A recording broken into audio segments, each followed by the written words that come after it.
आज वेंकटापुर तांडे में माता भवानी जगदम्बा का और सेवालाल महाराज का वार्षिकोत्सव, ये 19वां वार्षिकोत्सव, इसको अतिथि अपना पीठाधिपति पौराजी देवी बाबू सिंह महाराज और अपने प्रिया एमएलए और तेलंगाना स्टेट के सभापति जी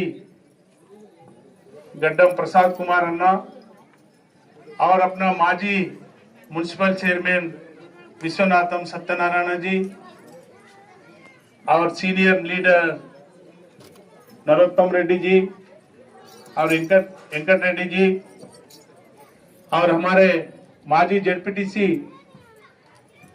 महिपाल रेड्डी जी और हमारे टाउन प्रेसिडेंट एक्स-एम काउंसलर सुधाकर रेड्डी जी, अभी इनामस जीते सो काउंसलर कांग्रेस पार्टी से विजय कुमार जी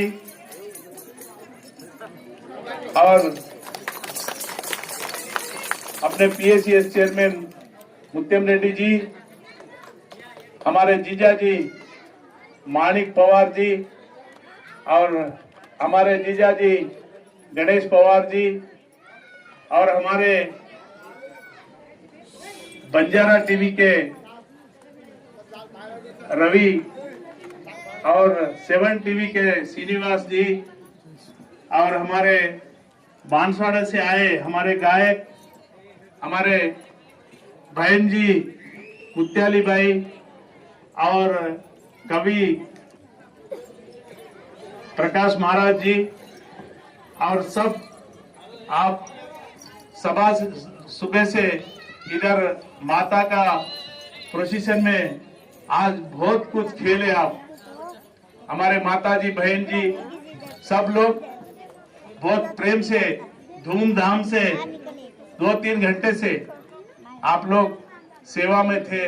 आपको और युवक को और ये जो प्रोग्राम में जो भाग लिए सब हमारे भाई बहन को सबको और मेन हमारे पुजारी लोग, आज से 3 दिन हुआ, 3 दिन से पूजा चल रहा है, यहाँ पे खाना चल रहा और हमारे पुजारियां यहाँ पे बहुत अच्छा कार्यक्रम कर रहे हैं और माता जी का कृपा रहेगा ये सब लोग के ऊपर।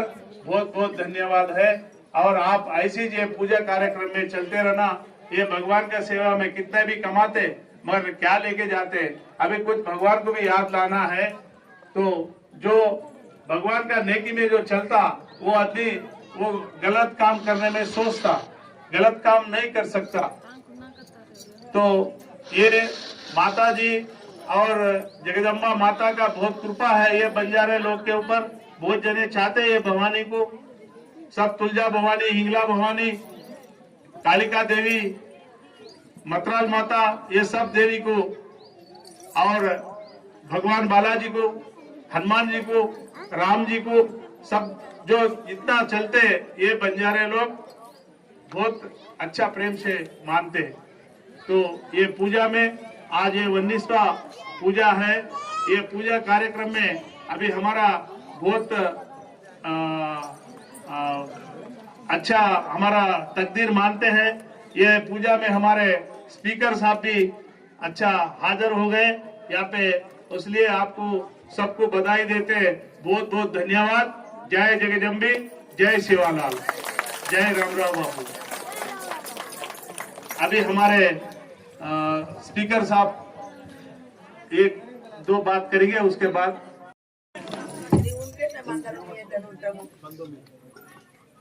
19వ వార్షికోత్సవ సందర్భంగా గౌరవనీయులైనటువంటి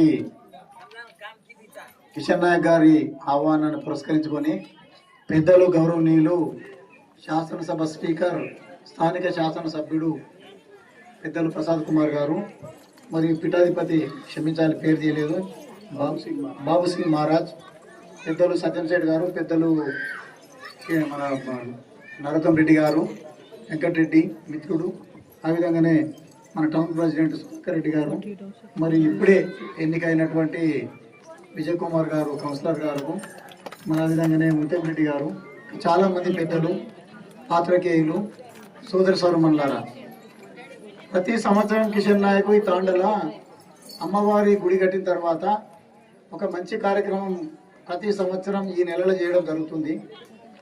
చాలా గ్రేటు, ఎందుకంటే గుడి కట్టడము వేరు, కట్టిన తర్వాత ఆ గుడిని నడిపించడం వేరు. గుడి బంతే सुबह बनने का बाद धूप देव नैवेद्य बोलते ना, वो सब चलना डेली चलना. 19 years से चल रहा है, not a joke. This is very big. నా దృష్టిలో చాలా పెద్ద కార్యక్రమం అని నేను అనుకుంటున్నాను. ఎందుకంటే మనిషి పుట్టినవాడు గిట్టగా తప్పదు, ఎన్ని చేసినా సాగు తప్పదు మనిషికి.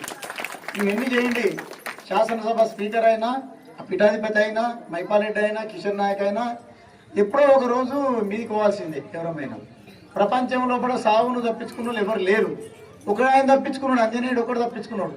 అందుకొరకు ఆయన చిరంజీవి అంటారు ఆంజనేయ స్వామిని. నాకు తెలిసిన కాడికి ఆయన ఒకటి. కృష్ణుడు కూడా చనిపోయాడు, మీకు తెలియదు. రాముడు కూడా చనిపోయాడు, కృష్ణుడు చనిపోయాడు, రాముడు చనిపోయాడు, ప్రతి ఒక్కరు చనిపోయినరు. అందుకొరకే ఊరికి ఆంజనేయ స్వామి గుడి ఎందుకుంటుంది? ఆయన చనిపోలేదు కాబట్టి, చిరంజీవి కాబట్టి ఆయన పూజ చేస్తారు. అమ్మ జగదాంబ మాత, కాళికా మాత అన్న, జగదాంబ మాత అన్న, ఆమె మొత్తము 18 శక్తి పీఠాలు అమ్మవారి, 53 ఉపశక్తి పీఠాలు నాకు తెలిసిన కాడికి. ఈ మొత్తం శక్తి పీఠాలు, ఉపశక్తి పీఠాలు, నేను శ్రీలంకలో ఈ మధ్యన పోయినా, అక్కడ పోయి ఓ శక్తి పీఠాన్ని దర్శనం చేసుకున్నా. అమ్మవారి అక్కడ చేయబడ్డదట, ఆ సముద్రం పక్కకు ఉంటుంది. ఈ శక్తి పీఠాలల్లో ఏమి చెప్తుంది మన ఆధ్యాత్మికం లోపల, మన భారతీయ సాంప్రదాయం అంటే, ప్రతి ఒక్కరము ఎంత పెద్దవాళ్ళమైనా కానీ తల్లి గర్భం నుంచే మనిషి పుడతాడు. దేవుడు పుట్టినా తల్లి గర్భం నుంచే పుట్టాలి. కాబట్టి ఫస్ట్ అమ్మను పూజించాలి.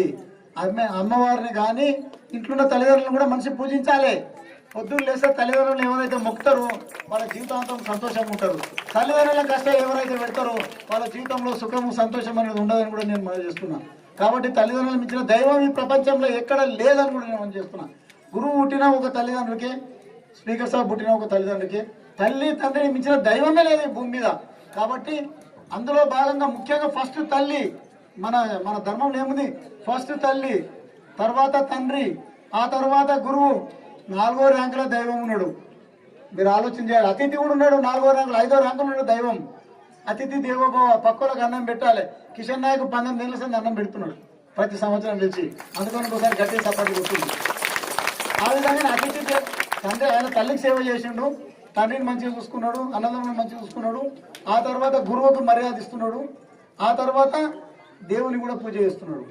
మనిషి 5 కార్యక్రమాలు ఎవరైతే నడిపిస్తారో వాళ్ళ జీవితం సుఖ సంతోషం ఉంటుంది, చాలా మంచి బతుకుతారు. వాళ్ళ పిల్లలు, వాళ్ళ కుటుంబం, మన్మరాన్లు అందరూ కూడా హ్యాపీగా బతకడానికి అవకాశం ఉంటుంది. మనం పొద్దున్న లేసా పక్కోని గురించి ఆలోచన చేసి ఆన్కాలు ఇన్కాలు బట్టి గుంజితే మాత్రం దేవుడు మనం కూడా గుస్తాడు, కర్మ మనం వదలదని కూడా నేను మనం చేస్తున్నా. మనం ఎన్ని తప్పు పనులు చేస్తే దానికి శిక్ష 100% ఉంటుంది. ఇక్కడ ప్రజలు శిక్షించకపోవచ్చు, పోలీసు శిక్షించకపోవచ్చు, చట్టం శిక్షించకపోవచ్చు, దేవుడు మాత్రం ఖచ్చితంగా కర్మ. మీరు ఆలోచన చేయండి. చాలా మంది పైల్వాన్కి ఇదే చంపుతారు, చంపిన వాళ్ళు మళ్ళీ వాళ్ళని కూడా చంపుతారు. ఎల్లప్పుడూ పుట్టు అన్నం చచ్చిపోతుంది అంటారు. కాబట్టి మనిషి మంచి పనులు చేయాలి, జీవితంలో మంచి పనులు చేసి మనం కూడా మనం చచ్చిపోతాం. కాబట్టి తల్లిదండ్రులను మంచిగా చూసుకొని, ప్రజలను మంచిగా చూసుకొని, ప్రేమతో ఉన్న వాళ్ళు జీవితంలో సక్సెస్ అవుతారని కోరుతూ ఈ అవకాశం ఇచ్చిన పెద్దలకు నమస్కారాలు తెలియజేస్తూ సెలవు తీసుకున్నాం. ఈరోజు వికారాబాద్ పట్టణంలో వెంకటాపూర్ తాండాలో 3 రోజుల నుంచి ఈ యొక్క జగదంబ కార్యక్రమం, సేవాదాల కార్యక్రమం ఇక్కడ జరుగుతుంది. కాబట్టి 19 సంవత్సరాల నుండి కూడా కిషన్ నాయక్ గారు ఈ కార్యక్రమం ఆయన చేయడం జరుగుతుంది. ఇప్పుడే మా తమ్ముడు మైపాల్ గారు అన్నీ చెప్పేసిండు. మీ అందరికీ నేను ఈ తాండా నుంచి ఎలక్ట్ అయినప్పుడు కొద్దిగా మీ భాష నేర్చుకుంటా అని ఒకసారి చెప్పింటి, అందరికీ రామరావు అయితే నేర్చు. అదేవిధంగా కిషన్ నాయక్ ఒక ఫ్యామిలీ, ఆయన కుటుంబ సభ్యులు కూడా అందరితో కలిసి మెలిసి ఉండేవారు. అదేవిధంగా ఎప్పుడు ఏమైనా కూడా కిషన్ నాయక్ ఈ తాండాలో అన్ని పనులు జర మంచిగానే చేసుకొని వచ్చిండు. ఈరోజు మీ అందరికీ తెలుసు వికారాబాద్లో ఈ నేను ఎలక్షన్లో నిలబడ్డప్పుడు ఇది బంజారాలు చేసినామని చెప్తే తప్పకుండా బంజారాలు చేసి రోడ్లన్నీ కూడా మీ అందరికీ తెలుసు అన్నీ కూడా చేయడం జరిగింది. ఇక్కడ కిషన్ నాయక్ గారు నన్ను దొరకడం జరిగింది. అదేవిధంగా మా వికారాబాద్ టౌన్ ప్రెసిడెంట్ కానీ మన విజయ్ కుమార్, మన ముత్యం రెడ్డి, అదేవిధంగా మా పెద్దలు వికారాబాద్కు సత్యశామలంగా చేసేటి అందరు ప్రజల్ని దీవించేటువంటి మచ్చలేనటువంటి నాయకుడు మన ప్రసాద్ కుమార్ గారు. వారు కూడా అందరితో ఎప్పుడు కూడా గమెంట్గా ఉండకుండా అందరితో చిన్నలతో పెద్దలతో ఎంత ఆయనకు బాధ ఉన్నా ఎంత ఏమున్నా కూడా ఎవరికి కూడా బాధ చెప్పుకోలేడు. కాబట్టి మీరందరూ కూడా ఆయనను కూడా ఆస్వాదించండు. తప్పకుండా మేము ప్రతి సంవత్సరం కూడా ఇక్కడ రావడం జరుగుతుంది. కాబట్టి పెద్దలు నరోత్తమ్ రెడ్డి గారు, వెంకటరెడ్డి గారు, ముఖ్యంగా ఈ ప్రాంతంలో వాటర్ సప్లై కూడా పెద్దలు ప్రసాద్ కుమార్ అప్పుడు ఎంతో సాయం చేయడం జరిగింది. ఏ పని జరిగిందో కాంగ్రెస్ ప్రభుత్వం ఉన్నప్పుడే ఈ ప్రాంతంలో పని జరిగింది. కాబట్టి మీరందరూ కూడా ఇక్కడ గుడి కట్టినందుకు ఈ ప్రాంత ప్రజలకు ఎంతో సంతోషంగా ఉంది. కాబట్టి ప్రతి సంవత్సరం అందరినీ పిలిచడం, ఆయన ఈ కార్యక్రమం పెద్ద ఎత్తున చేయడం, కాబట్టి మీ అందరికీ ఈ కార్యక్రమానికి మీరందరూ కూడా సహకరించినందుకు, అదేవిధంగా కిషన్ నాయక్ కుటుంబ సభ్యులకు అందరికీ నేను నమస్కారాలు చెప్తూ సెలవు తీసుకుంటాను.